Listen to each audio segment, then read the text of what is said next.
Αντιμετωπίζοντας τις δημοτικές αγορές όχι μόνο ως τόπους εμπορίου αλλά και ως τόπους συνδεδεμένους με την παράδοση και την ιστορία των δήμων τους, επιχειρεί το έργο Μαρακάντα να τις αναδείξει σε πόλους προβολής του τοπικού πολιτισμού και μοχλούς ενίσχυσης τοπικής οικονομίας. Με στόχο την διεύρυνση των δυνατοτήτων αξιοποίηση αυτού του σκεπτικού στην περιφέρεια Ανατολικής Μακεδονίας και Θράκης και με παράδειγμα τη διασύνδεση της Δημοτικής Αγοράς Ξάνθης με τον πολιτιστικό πυρήνα της παλιάς πόλης, διοργανώθηκε θεματικό εργαστήριο στο Ίδρυμα Θραϊκής Τέχνης και Παράδοσης στην Καπναποθήκη Π στην Ξάνθη, που απευθύνεται σε όλους τους φορείς, δήμους και επαγγελματίες της περιφέρειας, με τη συμμετοχή εκπροσώπων από επιστημονικούς φορείς και δημοτικές αγορές της Μεσογείου, όπως της Βαρκελόνης, της Φλωρεντίας, της Λεμεσού, της Βηρητού, της Γένοβας και του Καΐρου. Είναι ένα θεματικό διακρατικό εργαστήριο και σαν θέμα έχει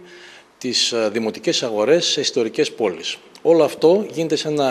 μέσα από ένα ευρωπαϊκό πρόγραμμα, το λέμε Μαρακάντα, όπου συμμετέχουν οι ιστορικές πόλεις στη Μεσόγειο, αρκετά σημαντικές, όπως είναι η Βαρκελόνη, η Φλωρεντία, η Γένοβα, η Λεμεσός, Βηρητός,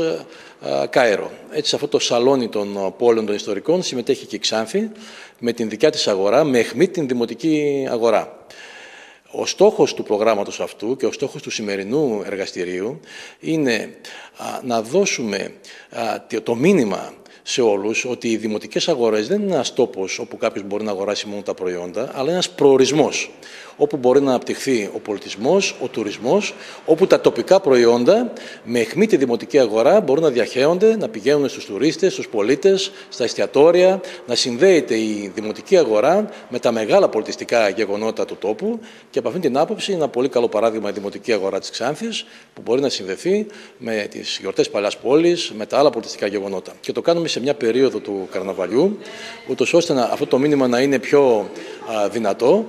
να έχουμε δηλαδή το καρναβάλι και ταυτόχρονα να γίνονται κάποια γεγονότα με αιχμή τα τοπικά προϊόντα και τη δημοτική αγορά. Κάνουμε λοιπόν αυτό το εργαστήριο σήμερα και συμμετέχουν όχι μόνο πολίτες από την Ξάνθη και φορείς, αλλά συμμετέχουν